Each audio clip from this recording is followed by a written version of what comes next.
Welcome to our new blog গুচ্ছ রান্নাঘর। মাছে আমরা হালকা কিছু লবণ মাখিয়ে দিব।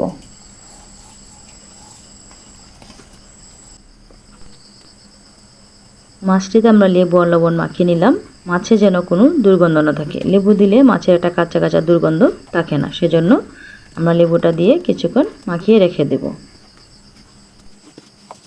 মাছটাকে এখন আমরা ধুয়ে নিলাম। হলুদের গুঁড়া, জিরা এবং মরিচ লবণ দিয়ে মাছটা মাখিয়ে নিব।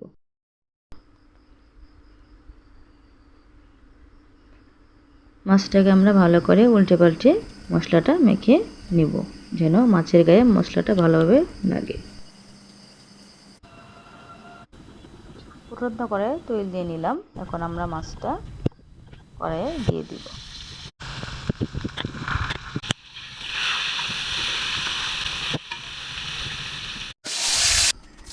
পেঁয়াজ কুচি দিলাম 2 কাপ। এখন দিয়ে দিব মরিচ এবং পেঁয়াজ বাটা। ধনিয়ার গুঁড়ো 2 চামচ, মরিচ 1.5 চামচ। এখন পানি দিয়ে দেব।